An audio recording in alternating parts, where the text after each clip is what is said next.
हिंदी में यूपीएससी की तैयारी से संबंधित प्रोग्राम्स को देखने के लिए सब्सक्राइब करें स्टडी IQ IAS हिंदी।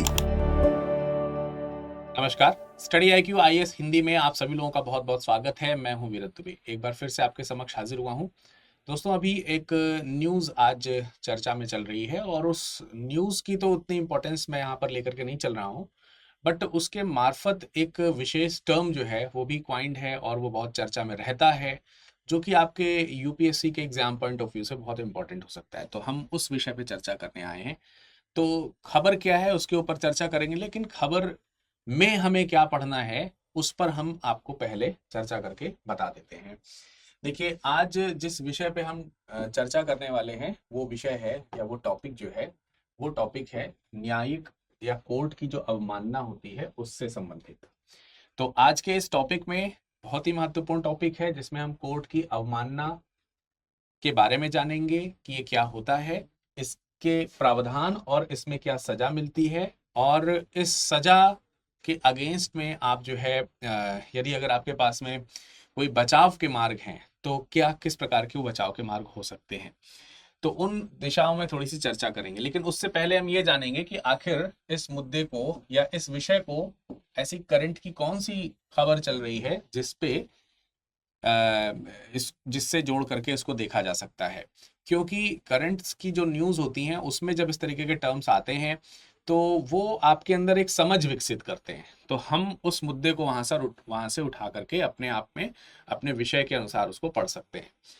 जैसे मैं आपको अगर मामले की तरफ ले चलूं तो मामला क्या है, आइए पहले उसको समझते हैं। मामला ये है कि आज दिन भर ये खबर रही है कि पतंजलि, आप लोगों ने इस कंपनी का नाम जरूर सुना होगा। बाबा रामदेव की कंपनी है ये, और जिसमें जो मैनेजिंग डायरेक्टर हैं आचार्य बालकृष्ण, इन लोगों का नाम अक्सर ही आप न्यूज में सुनते रहते हैं। तो आज एक खबर ये है कि अवमानना के मामले में, यानी कि जो न्यायिक अवमानना है उस मामले में पतंजलि के प्रबंध निदेशक आचार्य बालकृष्ण और बाबा रामदेव को व्यक्तिगत रूप से पेश होने का निर्देश दिया गया था। वे पेश हुए भी। उन्होंने, अभी मैं बताऊंगा विषय क्या है, उस विषय पर उन्होंने माफी मांगी, लेकिन कोर्ट ने उनकी माफी को अस्वीकार कर दिया। आप थंबनेल में भी देख पाए होंगे कि सुप्रीम कोर्ट ने रामदेव जी की जो माफी है उसको अस्वीकार कर दिया है। तो वो जो माफी है वो न्यायिक अवमानना के मामले में उन्होंने मांगी है। लेकिन इसको थोड़ा सा समझ करके हम वापस जो है अपने न्यायिक अवमानना वाला जो केस है उसकी तरफ आ जाते हैं। हुआ ये कि जो पतंजलि आयुर्वेद जो संस्थान है, यानी कि जो कंपनी है, और उसके जो MD हैं यानी कि ये बालकृष्ण जी जो हैं, आचार्य बालकृष्ण, इनको अवमानना नोटिस जो है वो 27 फरवरी को कोर्ट की तरफ से दिया गया था। अब इस नोटिस का उन्हें जवाब देना था, तो उधर से फिलहाल कोई जवाब नहीं आया। यानी कि कोर्ट ने आपसे कुछ पूछा और कोर्ट को आपने संज्ञान नहीं किया। फिर कोर्ट ने इसीलिए यहाँ पर इनको जो है हाजिर होने का निर्देश दिया था कि आप कोर्ट में आकर के हाजिर होइए। तो अब आप सोचिए कि अगर कोर्ट ने आपको आदेश दिया है, माननीय सुप्रीम कोर्ट ने आपको आदेश दिया है आने के लिए, और आप नहीं आते हैं, अवमानना का नोटिस जारी किया गया है, आपसे पूछा गया है कि क्यों ना आपके ऊपर इस तरह की कार्यवाही की जाए, आप उसका उत्तर नहीं दे रहे हैं, तो ये एक मुद्दा ये हुआ कि आप माननीय सुप्रीम कोर्ट को नेग्लेक्ट कर रहे हैं। उसके आदेशों, निर्देशों, रिटों या इस तरीके की चीज़ों का आप क्या कर रहे हैं, अवमानना कर रहे हैं। फिर यहाँ पर अभी वो, अब देखिए वही चीज़ है कि फिर वो यहाँ पर उपस्थित हुए और उपस्थित होकर के अपने और भी कुछ चीज़ें थी जिसके मुद्दे पर उन्होंने सुप्रीम कोर्ट से माफ़ी मांगी, और कोर्ट ने जो है इनकार कर दिया कि मतलब आपकी जो गलती है वो माफ़ी मानने योग्य नहीं है। उसमें कुछ मुद्दे इस तरीके के भी थे। अब पूरा मुद्दा मैं आपको थोड़ा सा यहीं पर खुल करके बता देता हूँ। वो हुआ क्या कि एक्चुअली IMA के द्वारा, यानी इंडियन मेडिकल एसोसिएशन के द्वारा एक याचिका दायर करी गई थी 2022 में। ये कोरोना काल का समय है, आप लोगों ने भी ये खबर सुनी होगी कि जो पतंजलि है, पतंजलि जो कंपनी है, पतंजलि आयुर्वेद, इनकी इन कंपनी की तरफ से ये दावा किया गया था, या बाबा रामदेव की तरफ से दावा किया गया था कि हमने जो है कोरोना से लड़ने वाली जो वैक्सीन है वो बनाई है। इसी संदर्भ में जब उन्होंने अपना प्रमोशन किया प्रोडक्ट का प्रमोशन किया तो उन्होंने ये भी बात कही कि जो है जो लोग हैं वो एलोपैथिक के ऊपर बिलीव करते हैं, लेकिन एलोपैथिक सही इलाज का माध्यम नहीं है। इस तरीके की कुछ चीजें लगी थी।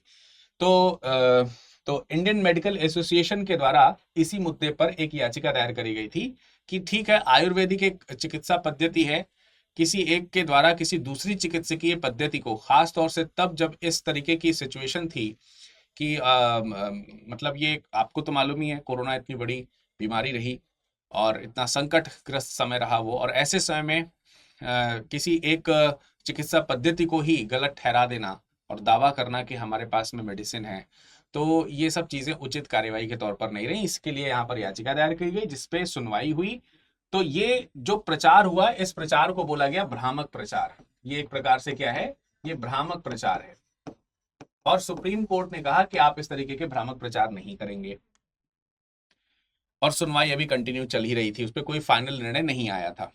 तो इनकी तरफ से कहा गया कि ठीक है, हम आश्वासन देते हैं कि हम इस तरीके का कोई भ्रामक प्रचार नहीं करेंगे। अब यहां पर भी एक मुद्दा बनता है कि आश्वासन दिया गया है कोर्ट को, और आश्वासन देने के कुछ ही दिन पश्चात फिर से प्रमोशन की प्रक्रिया शुरू हो जाती है।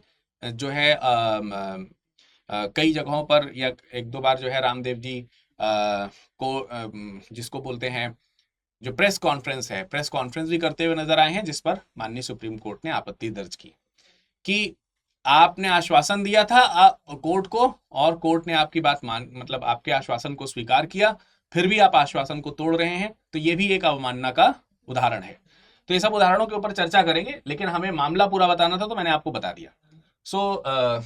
मैं ये बताना चाहता हूं कि this is not much important कि ये मामला क्या है, परंतु उस मामले के थ्रू हम इन सारी चीजों को समझने का प्रयास करेंगे। आई होप कि आपको ओवरऑल फौरी तौर पर मामला समझ में आ गया होगा।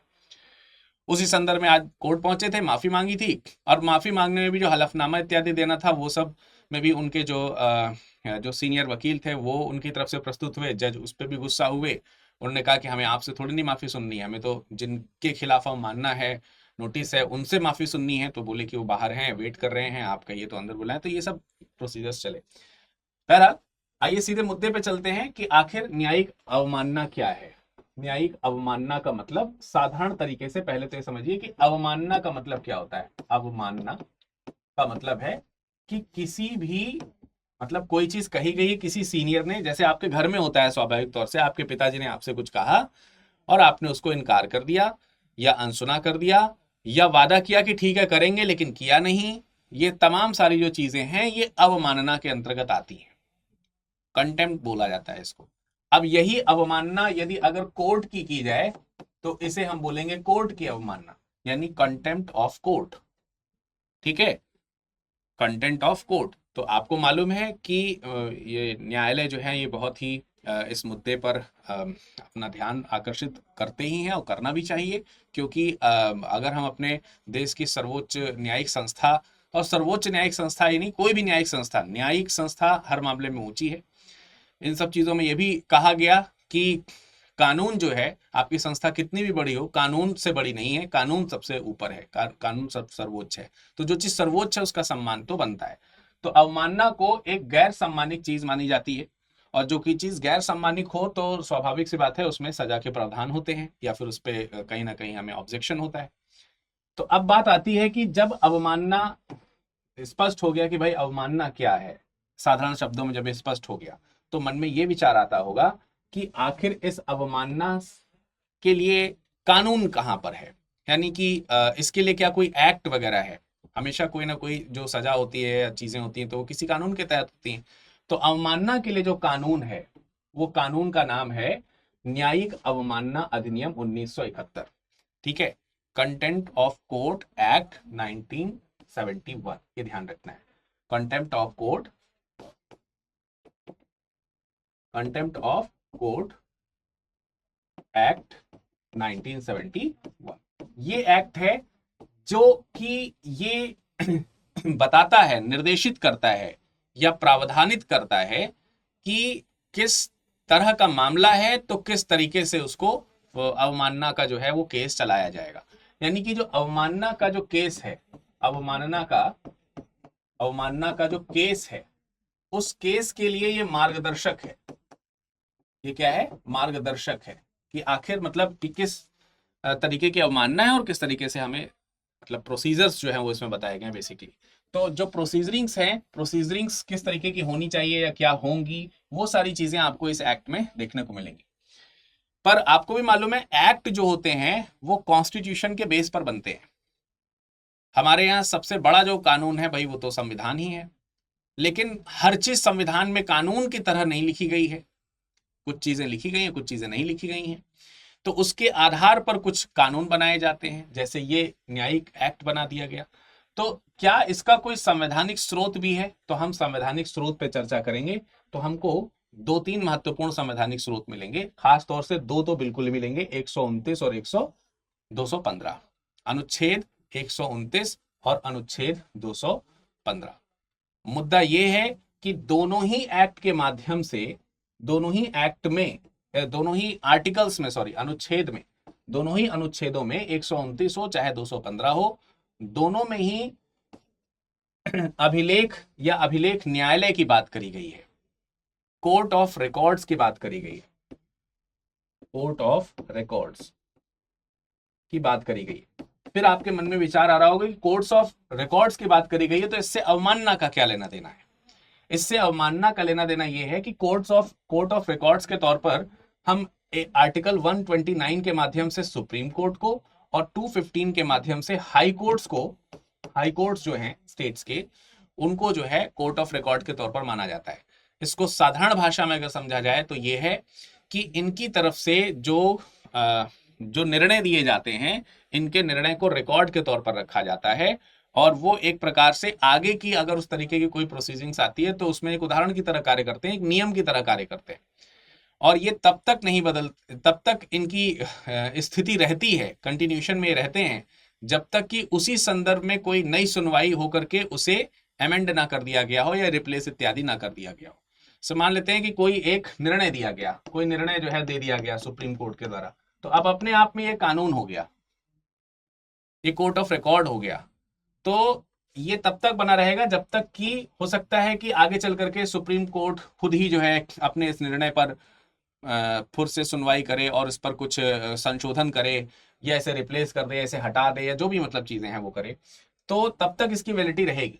तो इसका मतलब ये जो निर्णय है ये अपने आप में एक्ट है, ये आदेश है, और इसको यदि नहीं मान रहा है कोई तो ये भी क्या है? अवमानना है।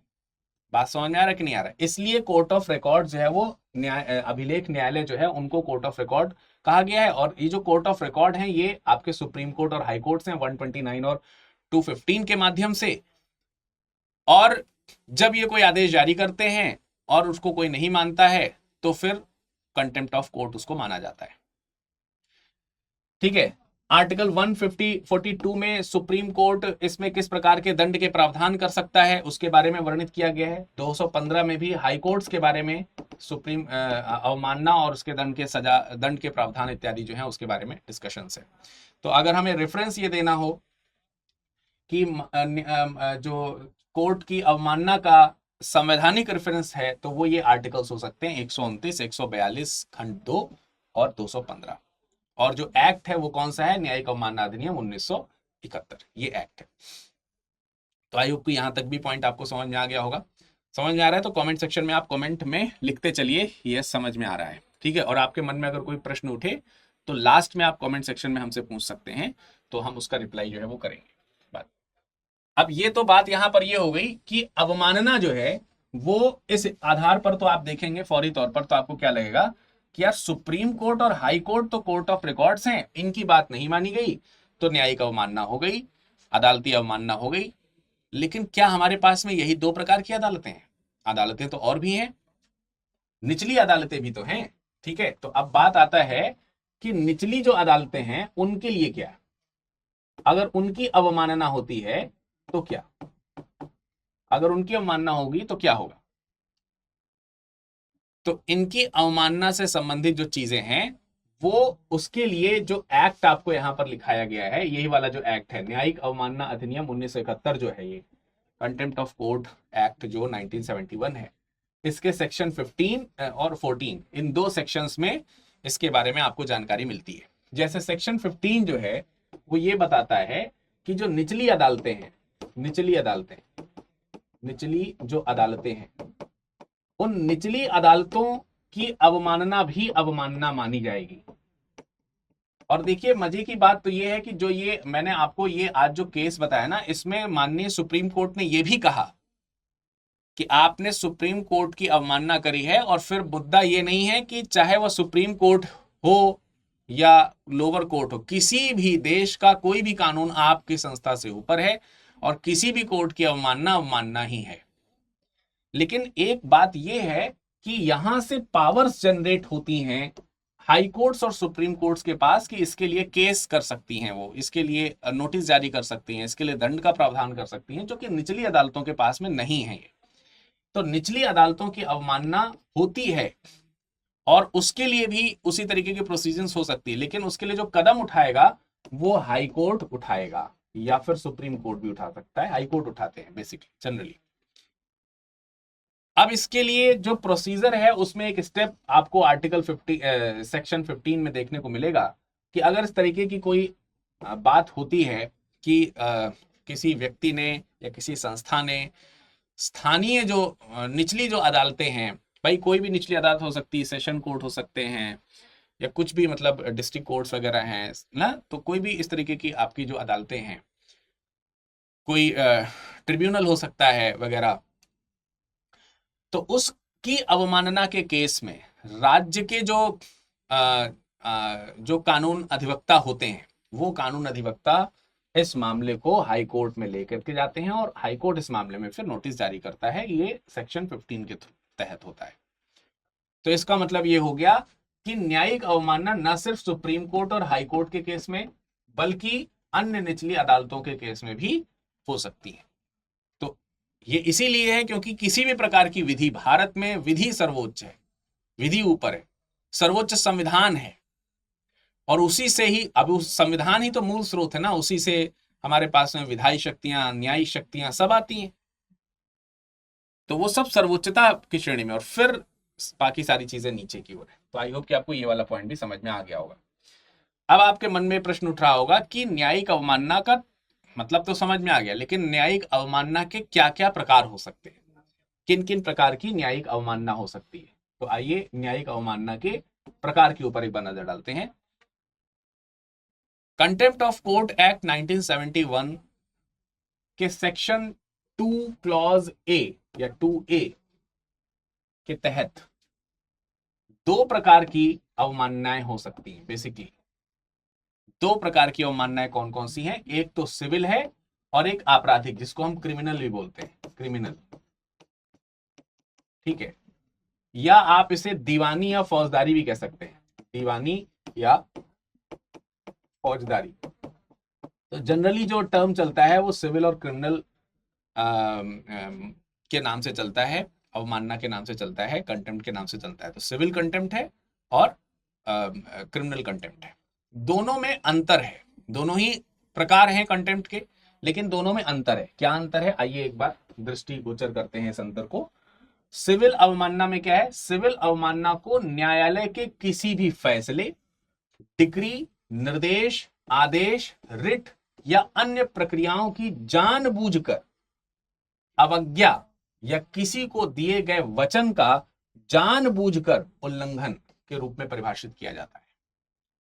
जैसे अभी के केस के मामले में आपको क्या समझ में आएगा कि कंपनी ने वादा किया था कि हम भ्रामक प्रचार को आगे कंटिन्यू नहीं करेंगे, लेकिन अगले ही दिन जो है वो प्रेस कॉन्फ्रेंस करते हुए पाए गए और प्रचार भी हुए। प्रमोटिंग एजेंट के तौर पर वो खुद, बड़े प्रमोटिंग एजेंट के तौर पर खुद प्रस्तुत होते हैं। तो ये सब चीजें कहीं ना कहीं क्या हो गई, तो एक तरीके से आप देख सकते हैं कि आपने वचन दिया कोर्ट को और उस वचन की अवमानना कर दी। तो मुद्दा इस तरीके से उठा। बात समझ में आ रही कि नहीं आ रही? इसके अलावा सिविल मामले में, मतलब इसको साधारण तौर से हम आपको क्या बताएं कि किस तरीके का है ये, कि जैसे आप ऐसा समझिए कि कोई मामला चल रहा है, दो पक्ष हैं और आपको किसी पक्ष में कोई चीज, निर्णय आया सुप्रीम कोर्ट का, आपको पक्ष में निर्णय सुनाया गया कि भाई आगे मतलब ये आदेश है, ये करना है आपको, ठीक है।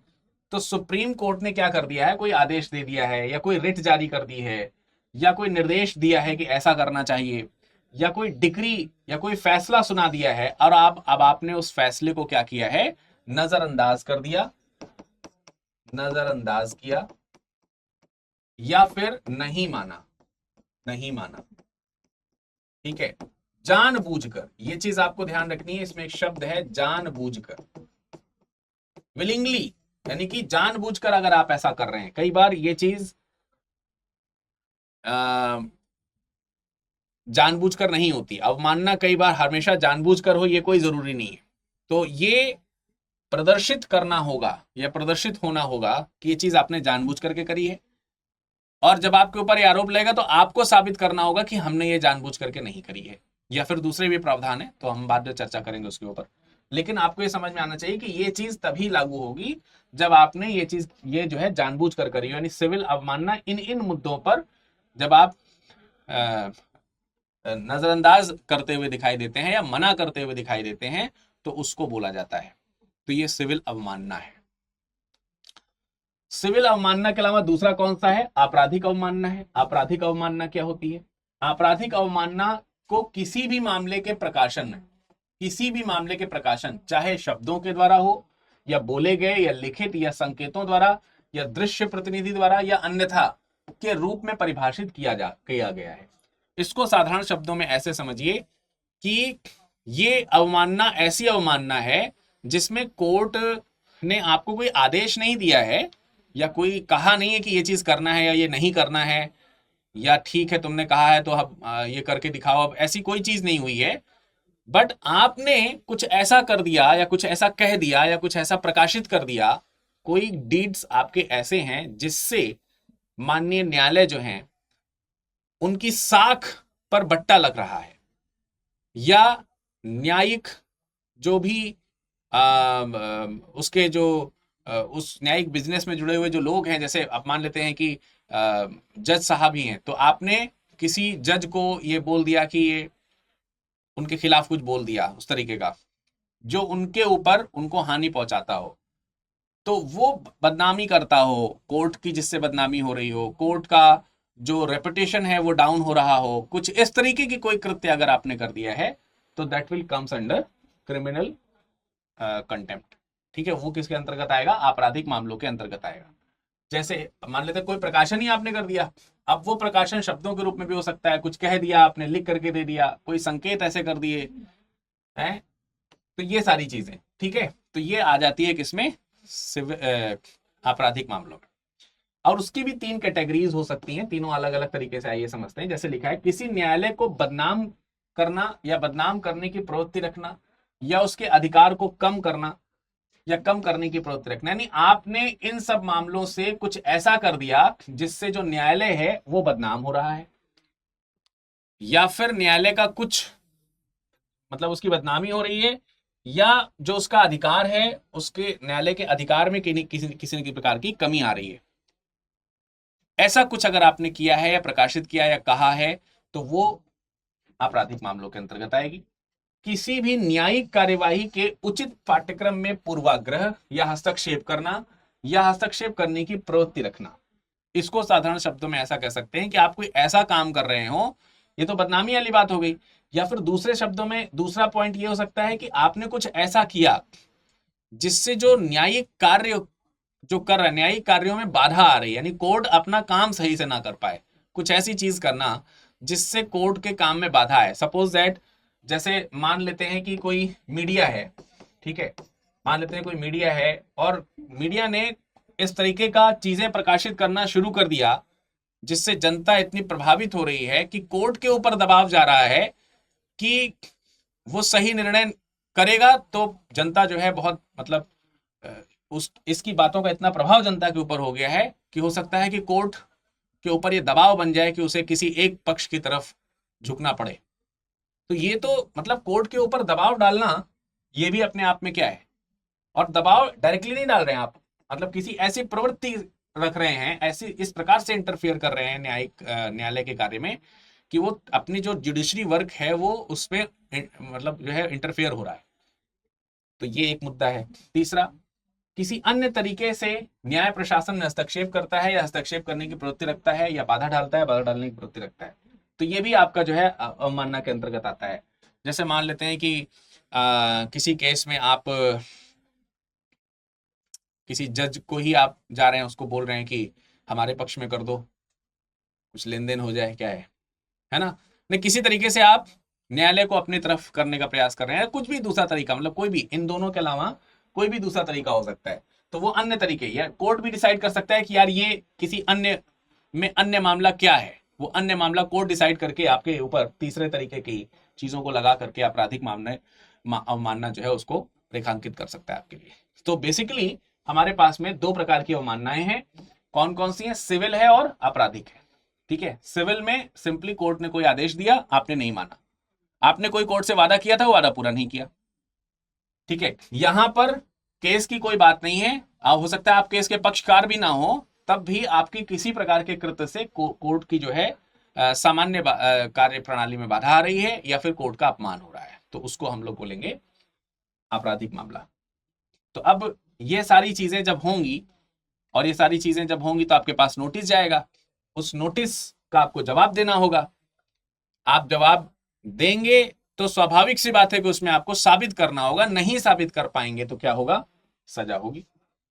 अब यही तो नोटिस गया था, जवाब ही नहीं दिए, जवाब ही नहीं दिए तो ये और कंटेम्प्ट हो गया। उनके ऊपर और भी आरोप लगे कंपनी के ऊपर कि न सिर्फ आपने अवमानना किया है बल्कि आपने गलत साक्ष्य भी प्रस्तुत किए हैं। कुछ ऐसे कागजात थे जो उसमें कहे कि हमने लगाए हैं डॉक्यूमेंट्स, और वहां जब देखा गया कोर्ट में तो वो डॉक्यूमेंट्स नहीं लगे थे।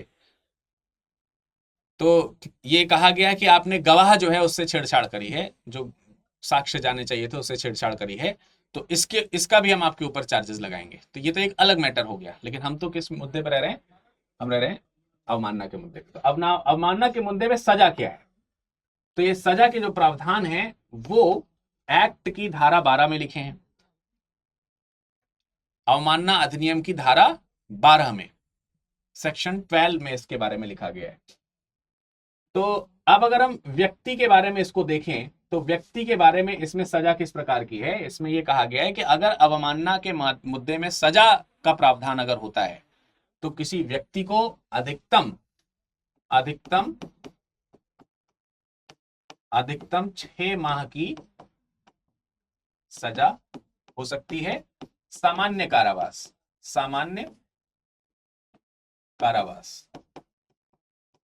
ठीक है, सामान्य कारावास है, विशेष कारावास नहीं है, ये कोई सश्रम टाइप का कारावास नहीं है। 6 माह की सामान्य सजा हो सकती है, या 2000 रुपए तक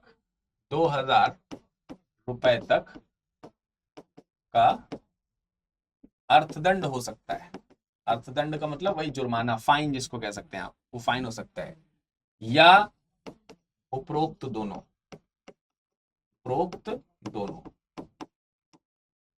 तो ये एक तो बात हो गई कि यदि अगर कोर्ट आपकी दलीलों से अनसेटिस्फाइड है और ये तय हो जाता है कि आपने अवमानना करी है तो सजा का प्रावधान होगा, और ये है सजा का प्रावधान। ठीक है, ये सजा दी जाएगी। लेकिन यदि अगर आप व्यक्ति नहीं है, आप कोई संस्था है, कंपनी है, तो उस मामले में भी ऐसा ही है, लेकिन दिक्कत यह है कि उस मामले में कंपनी को जेल कैसे भेजेंगे आप? तो उस मामले में जो कंपनी है उसके ऊपर अर्थदंड लगता है, उसके ऊपर क्या लगता है? अर्थदंड लगता है। और यह भी प्रावधान है कि कंपनी के जिस समय ये केस हुआ तत्कालीन समय में कंपनी के जो होलसेल अथॉरिटी थे, मैनेजर्स भी हो सकते हैं, सीईओ भी हो सकते हैं, एमडी भी हो सकते हैं, जो भी रिस्पॉन्सिबल हैं तथाकथित, जैसे आप वहां पे एमडी गए हैं, तो जो भी मामले से संबंधित जो लोग हैं, अथॉरिटीज जो हैं, उनको जो है सजा दी जा सकती है, उनको इस प्रकार की सजा जो है वो दी जा सकती है, या दोनों चीजें लगाई जा सकती है, कंपनी के ऊपर फाइन लगाई जा सकती है। तो इस प्रकार से ये है सजा के प्रावधान जो कि सेक्शन 12 में दिए गए। अब सजा जब हुई है तो उससे बचाव क्या है, या फिर जब आप दलील दे रहे हैं तो उस समय दलील क्या दे सकते हैं, अपने बचाव के पक्ष में आप क्या कह सकते हैं? अवमानना अगर हुई है तो उस पक्ष में आप क्या क्या कह सकते हैं? तो ये भी देखना होगा कि किस मामले में, जैसे सिविल मामले में क्या आपका बचाव है। सिविल मामले में एक बचाव ये हो सकता है कि न्यायालय के आदेश की जानकारी का आपको अभाव था। कई बार ऐसा हो सकता है कि जैसे नोटिस की बात है कि कोर्ट ने आपको नोटिस भेजा, कोर्ट ने आपको नोटिस भेजा कि आपको जो है ये जो अवमानना है वो आपने करी है। अब आपने अवमानना करी है, कोर्ट ने नोटिस भेज दिया है। तो जो कोर्ट ने नोटिस भेज दिया है वो आप कह सकते हैं कि हमारे पास वो नोटिस पहुंचा ही नहीं। आपने तो नोटिस भेजा, मेरे पास पहुंचा नहीं, लेकिन ये आपको सिद्ध करना होगा कि हाँ आपके पास नहीं पहुंचा है। अभी ऐसा नहीं कि फर्जी जाके झूठ बोल दिए, झूठ बोल दोगे फिर एक केस लग जाएगा, है ना। तो झूठ नहीं, झूठ नहीं, मतलब आप ये साबित कर सकें कि हमें नोटिस नहीं मिला, ठीक है, न्यायालय के आदेश की जानकारी हमको नहीं थी। तो जिस आदेश की जानकारी ही ना हो उसकी अवमानना कैसे मानी जा सकती है? तो ये एक प्रावधान है। दूसरा, अनियंत्रित कारकों के कारण अवज्ञा हुई है, यानी कुछ ऐसी चीजें हुई जिस स्थिति में हम कोर्ट के आदेश नहीं मान सकने की स्थिति में थे। मान लेते हैं कि आपसे किसी ने जानबूझ करके अवमानना करने के लिए आपके ऊपर किसी प्रकार का कोई दबाव डाला, आपको धमकी दी, आपके परिवार वालों को धमकी दी, कुछ ऐसा किया। तो इस स्थिति में आपकी वो सिचुएशन नहीं है कि आप अवमानना मतलब जो है उसका ध्यान में रखते हुए, तो ऐसी स्थिति में अवमानना हो सकती है। तो वहां पर जब आप सिद्ध करेंगे, कोर्ट उस चीज को समझेगा और आपके ऊपर से चार्जेस जो है वो हटा सकता है। या फिर कुछ और ऐसी प्रक्रिया, कुछ और ऐसी चीज हो सकती है ना, जबरदस्ती किसी ने आपसे कोई आपको मना किया, फंसाने के लिए आपके ऊपर दबाव डाला कि यार इसको दबाव डालेंगे, ये फंस जाएगा, ये अवमानना कर देगा, इसके बाद तो जाएगा जेल। तो इस तरीके से हो सकता है फंसाने का प्रावधान हो। तो ये सब चीजें, तो ये आपको, या आपको कुछ करने के लिए कहा गया है और वो कोई कागजी कार्यवाही है, उसके कागज आपके पास में नहीं है, वो किसी और के पास में है, वो रिस्पॉन्सिबल है और वो आपको आगे बढ़ने नहीं दे रहा है, आगे करने नहीं दे रहा, तो आप बताएंगे कि हमारे पास नहीं है इस तरीके की चीज, तो मैं करूं कैसे? हम इस कंडीशन में हैं कि हम मान ही नहीं पा रहे हैं आपकी बात। तो वो सब चीजें आपको दिखानी पड़ेंगी सिविल अवमानना के केस में, तो आप इस चीज को बचा सकते हैं अपने लिए।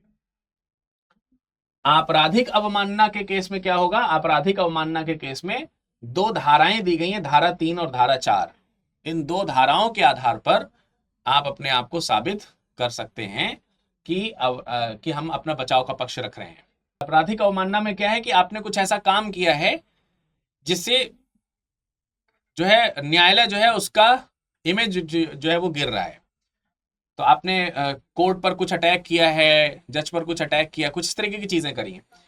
तो सपोज दैट आपने कुछ चीज ऐसी प्रकाशित कर दी है, तो आप ये दिखा सकते हैं कि मैंने जिस समय प्रकाशित करी है, अगर आप ये सिद्ध कर सकते हैं कि मैंने जो प्रकाशित करी है उसका इंटेंशन ये नहीं है,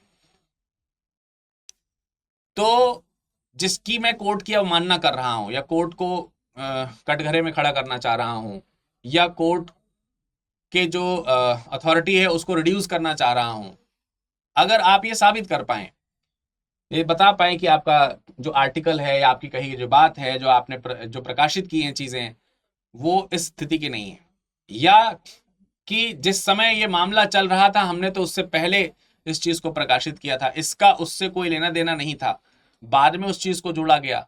तो इस तरीके की चीजों के माध्यम से आप जो है वो आपराधिक मामलों में बचाव कर सकते हैं। तो आपराधिक अवमानना से बचा जा सकता है धारा 3। और धारा 4 में भी इसी तरीके का प्रावधान दिया है। अब जैसे मान लेते हैं कि अब देखिए धारा 4 जो है या फिर आपराधिक अवमानना जो है, उसमें अगर मान लेते हैं कि कोर्ट ने कोई निर्णय दिया, या कोर्ट जो है अगर आप उससे सहमत नहीं हैं, या कोर्ट के विषय में अगर आप कुछ कहना चाह रहे हैं और कोर्ट कह रहा है कि आप जो कह रहे हो उससे हमारा जो है वो बाधा हो रही है, तो अब देखिए जैसे आर्टिकल 19 है, आपकी अभिव्यक्ति की आजादी है, आप कुछ कह सकते हैं, लेकिन कुछ कह इतना नहीं सकते हैं कि कोर्ट जो है उससे उसकी डिग्निटी जो है वो खराब हो।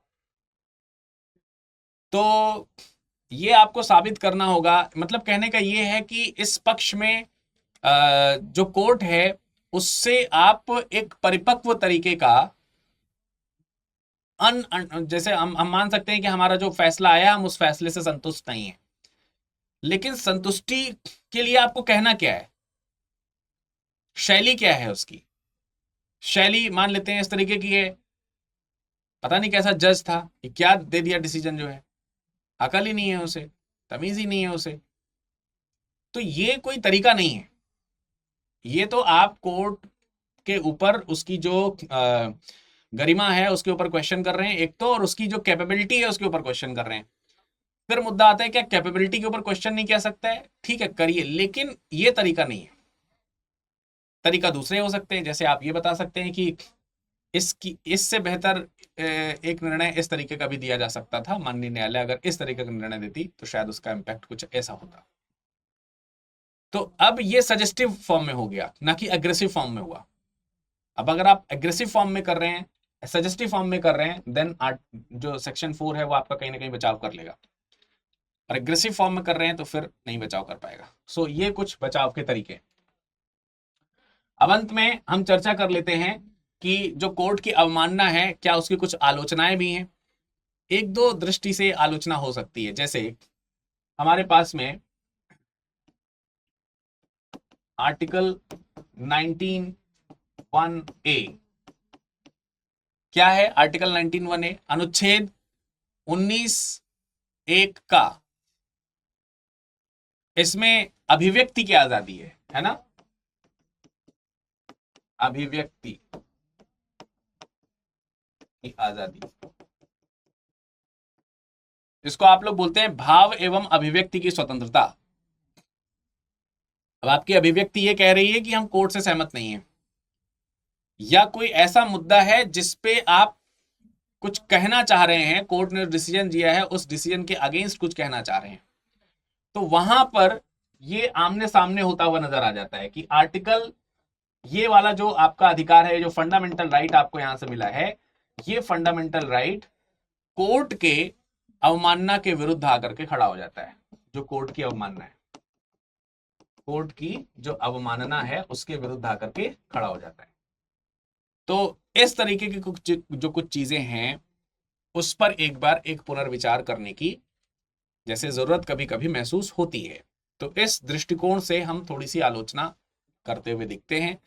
कई सारे लोग इसको पॉजिटिव तरीके से नहीं कर पाते, तो वो कोर्ट का कहीं ना कहीं अवमानना कर बैठते हैं, गलत बोल बैठते हैं, और इस दृष्टि से जो है वो फिर बाद में उनको नोटिस भेजा जाता है, तो फिर उन्हें दिक्कत होती है। तो ओवरऑल आई होप कि आपको ये पॉइंट समझ में आए होंगे कि आफ्टर ऑल ये न्यायिक अवमानना जो है वो क्या है, और ये इस मुद्दे से किस प्रकार से जुड़ा हुआ है। और दो तीन चीजें तो मैंने आपको बताई कि कैसे ये डायरेक्टली इस केस से जुड़ी हुई हैं। तो हमें केस से कोई मतलब नहीं है, हमें तो केवल टर्म से मतलब था। टर्म्स के जो एक्सप्लेनेशंस थे वो मैंने आपको यहाँ पर बताया। आई होप कि आपको ये सारे एक्सप्लेनेशन समझ में आए होंगे। जाते जाते मैं आपको बता दूं कि P2I बैचेस शानदार तरीके से चल रहे हैं। आप इन बैचेस में मैक्सिमम डिस्काउंट के लिए विरद लाइव कोड का इस्तेमाल कर सकते हैं। और सबसे बड़ी बात यह है कि अब आपकी तैयारी जो है वो किताबों के साथ होगी। अगर आप इस बैच में एडमिशन लेंगे तो आपको बैच में किताबें भी उपलब्ध कराई जाएंगी, अब आपको बुक्स भी मिलेंगी। तो अगर आप मैक्सिमम डिस्काउंट पाना चाहते हैं, ये बैच आपको मात्र 29,999 में मिल जाएगा, यानी 30,000 में मिल जाएगा। आप उसके लिए विरद लाइव कोड का इस्तेमाल कीजिए। अगर नहीं करेंगे तो यही बैच आपका तकरीबन 37,500 का पड़ेगा, 37,500 के आसपास का। किसी को किसी प्रकार की दिक्कत है या कुछ भी पूछना चाहते हैं, कुछ कहना चाहते हैं, तो जरूर कहिए। आप मुझसे यहाँ पर सोशली जुड़ सकते हैं, virat.dubey के नाम से आप हमें टेलीग्राम या इंस्टाग्राम में, या फिर आप हमें ईमेल भी कर सकते हैं virat.dubey@studyiq.com।